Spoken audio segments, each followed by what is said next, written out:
Hi friends, मैं हूं सत्यम। आज हम सभी लोग भारतीय संविधान में भाग 5 में हम लोग आर्टिकल 101 को हम लोग पढ़ने वाले हैं। आर्टिकल हम लोग 100 पढ़ चुके थे। आर्टिकल 100 में बात किया गया था कि गणपूर्ति यानी कि जो भी संसद की जो सभा लगती है उसमें जो भी व्यक्ति आते हैं, अगर उन सभी व्यक्तियों में से यानी सभी लोग व्यक्तियों में से 1/10 व्यक्ति यानी 1/10 भाग अगर उपस्थित नहीं होते सभा में, तो उस दिन जो सभा है निष्कासित किया जाता है यानी कि नहीं लगता है। ये हम लोग आर्टिकल 100 में बात किए थे। आर्टिकल 101 में हम लोग बात करेंगे। आज हम लोग आर्टिकल 101 की बात करेंगे। तो इसमें दिया गया आपका संसद की सीट का रिक्त होना, यानी कि जो संसद है उसका सीट जो है रिक्त भी हो सकता है, यानी कि कोई संसद नहीं भी आ सकता। यानी कि जैसे किसी कारण वजह से, जैसे मान लीजिए किसी संसद का तबीयत खराब हो गया या फिर कहीं पर यात्रा पर चले गए, किसी भी वजह से, निजी कारण की वजह से भी, यानी कि अगर नहीं आए तो उस टाइम पर जो है संसद की जो सीटें हैं वो खाली हो सकती है। ये आपका आर्टिकल 101 में बात किया गया है। ओके, अब हम लोग आर्टिकल देखेंगे 102। आर्टिकल 102 में दिया गया संसद के सदस्यों की अयोग्यता। आप सभी लोग पिछले क्लास में पढ़ चुके हैं कि जो संसद की जो योग्यताएं हैं वो क्या क्या होते हैं।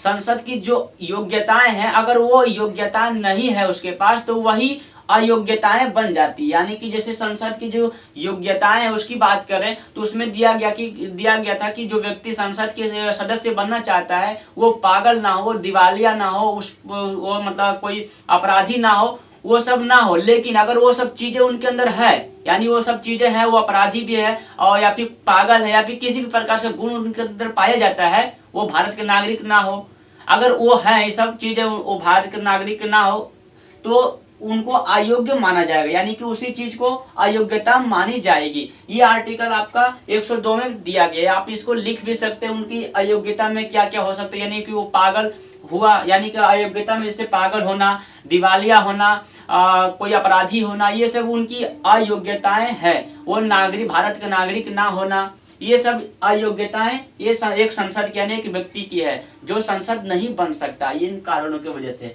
ये अब हम लोग देखेंगे आर्टिकल 103 की बात करते हैं। तो आर्टिकल 103 में दिया गया है कि संसद के सदस्य को मुख्य निर्वाचन आयुक्त की सलाह पर निष्कासित किया जा सकेगा। यानी कि जो संसद अगर किसी भी प्रकार की गलती करती है, किसी भी प्रकार की ऐसा कार्रवाई कर देता है, यानी कुछ ऐसा काम कर देते हैं जिसके वजह से उनको निष्कासित किया जाए, तो एक नियम बनाया गया कि निष्कासित कैसे किया जाएगा। तो जो चुनाव आयोग है, यानी कि निर्वाचन जो आयुक्त है, जो आयोग बनाया गया है संसद के, जो मतलब लोगों को यानी कि निर्वाचन करने के लिए जो आयोग बनाया गया है, गठन बनाया गया है, उनसे एक बार राष्ट्रपति क्या करेंगे, सलाह लेंगे, उनसे जो है राय लेंगे कि इन व्यक्तियों को मतलब हटाया जाए कि नहीं, इन सभी सांसदों को, यानी जिनका कुछ जिनसे कुछ गलती हुआ हो उनको अगर हटाना हो तो निर्वाचन आयोग से मतलब आयुक्त से मतलब और सलाह लेंगे। इसके बाद उनको निष्कासित करेंगे सदस्य से। ओके, और निष्कासित होने के बाद भी कोई सदस्य अगर उनको निष्कासित कर दिया गया, यानी उनका जो सदस्यता है उसको अभी कुछ दिन के लिए या फिर कुछ समय के लिए जो भी है समाप्त कर दिया गया, फिर भी वो सदस्य यानी कि सदस्य जो है आकर के अगर संसद सभा में बैठती है, तो आर्टिकल 4 में बताया गया अगर कोई भी संसद, उनको निष्कासित कर दिया गया किसी संसद को, अगर फिर भी आकर के वो संसद के सभा में बैठता है, अपना राय को देता है, अपने बातों को रखता है, तो वहां पर उनको जो है संविधान के तहत यानी नियम के तहत उनको पर डे यानी कि पर डे 500 रुपए, यानी कि प्रतिदिन के हिसाब से 500 रुपया जो उनको दिया जाएगा, मतलब उनसे लिया जाएगा। ओके, उनसे शुल्क लिया जाएगा बैठने के लिए, क्योंकि उनको निष्कासित कर दिया गया, उनका सदस्यता खत्म कर दिया गया है संसद का।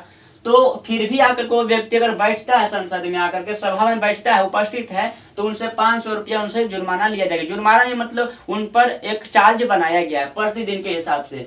ये आर्टिकल आपका 104 में बताया गया है। ओके, अब हम लोग देखेंगे आर्टिकल 105। आर्टिकल 105 में दिया गया संसद के सदस्यों के विशेषाधिकार शक्तियां।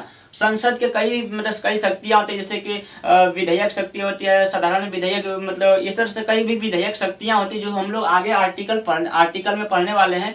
हम लोग मुख्य रूप से दो हम लोग देख लेते हैं यहाँ पर संसद की जो शक्तियाँ हैं क्या क्या होती है। आप लिख भी सकते हैं इसको कि जो संसद की जो शक्तियाँ होती है वो पहला होता है कि वो मतलब सभा में मतलब बोल सकता है, यानी वाक करने की शक्ति, यानी कि बोलने की शक्तियाँ होती है। यानी संसद में जैसे कोई भी संसद जो है सभा में अपने बातों को रख सकता है, वो बोल सकता है, उनको मतलब शक्ति दिया गया है संविधान के अनुसार, उनको कोई भी रोक नहीं पाएगा। ओके, क्योंकि संसद को मतलब शक्ति कौन देता है? संविधान देता है। और संविधान अगर बोल दिया तो वहां पर कोई भी व्यक्ति उनके संविधान के बातों को नहीं काटेगा, यानी कि संविधान सबसे सर्वोपरि माना जाता है। ओके, तो वहां पर संविधान को बात को रखेगा।